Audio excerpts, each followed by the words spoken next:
ఇక ఏపీ రాజకీయాల్లో ఒక అగ్నిమంట ప్రమాదం ఏదైతే చిన్న నిప్పురవ్వ వేస్తే ఒకేసారిగా అగ్ని ప్రమాదం చోటు చేసుకున్నట్టుగా అక్కడ రాజకీయాలు అయితే కొనసాగుతున్నట్టుగా అయితే మనకు అందరికీ తెలుస్తోంది. ఏదైతే డిప్యూటీ సీఎం ఇంకా సీఎంకి సంబంధించినటువంటి రచ్చ మొదలైంది మొత్తానికి ఆంధ్రాలో.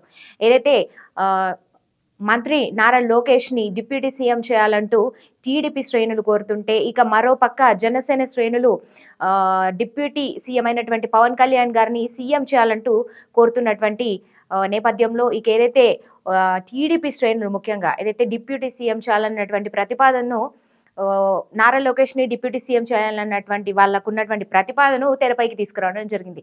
ఇక ఆంధ్రాలో ఒక డిప్యూటీ సీఎం ఇంకా వర్సెస్ సీఎం అన్నట్టుగా అక్కడ కొనసాగుతున్నటువంటి పరిస్థితి. ఏదైతే మొత్తానికి కూటమి ప్రభుత్వంలో ఒక చిచ్చు జరుగుతోంది, చిచ్చు ఏర్పడిందనే చెప్పాలి. ఇక ప్రజల్లో అసలు ఏం జరుగుతోంది అంటే, వచ్చి 6 నెలలు కాలేదు, ఇంతలోనే ఇలా రాజకీయాలు బగ్గుమంటున్నటువంటి పరిస్థితి ఎందుకు ఏర్పడింది, అసలు వీళ్ళకి ఒక క్లారిటీ లేదన్నట్టు కూడా ఒక చర్చ మొదలవ్వడం, ఇక వీళ్ళ మీద విమర్శలు చోటు చేసుకోవడం, ఇలాంటివన్నీ వస్తున్నటువంటి నేపథ్యంలో మనందరికీ తెలుసు. ముఖ్యంగా టీడీపీ పోలిట్ బ్యూరో సభ్యులైనటువంటి శ్రీనివాస్ రెడ్డి, ఇంకా సోమిరెడ్డి, చంద్రమోహన్ రెడ్డి, పిఠాపురం మాజీ MLA SVSN Varma, deputy speaker Raghuramakrishnamraju, TDP శ్రేణులు ఒక్కొక్కరిగా కూడా లోకేష్ని డిప్యూటీ సీఎం చేయాలన్న అంటున్నటువంటి ప్రతిపాదనను తెరమికి తీసుకొస్తూనే ఉన్నారు.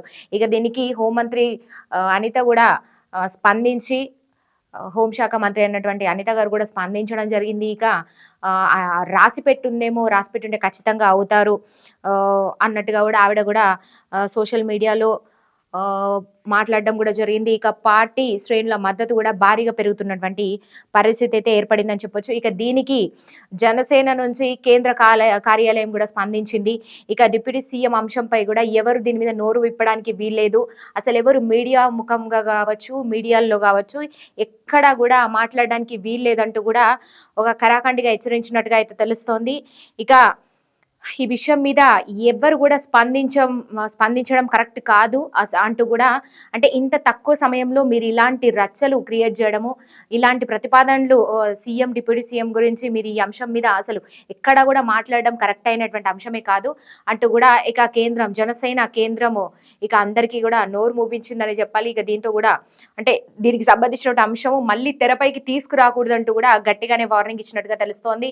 ఇక అందరిలో కూడా ఇక ఈ అంశానికి సంబంధించి కొంత కుదుట పడ్డట్టే తెలుస్తోంది. మరి దీని మీద మళ్ళీ రేపేమైనా మాట్లాడేటువంటి అవకాశాలు ఉన్నాయా మరి చూడాల్సి ఉంది. ప్రస్తుతానికైతే జనసేన కేంద్ర కార్యాలయం నుంచి అయితే అసలు ఎవ్వరూ కూడా దీనికి స్పందించొద్దు, ఈ అంశం మీద మాట్లాడొద్దంటూ కూడా కరాఖండిగా తేల్చి చెప్పినట్టుగా అయితే పూర్తిగా తెలుస్తోంది.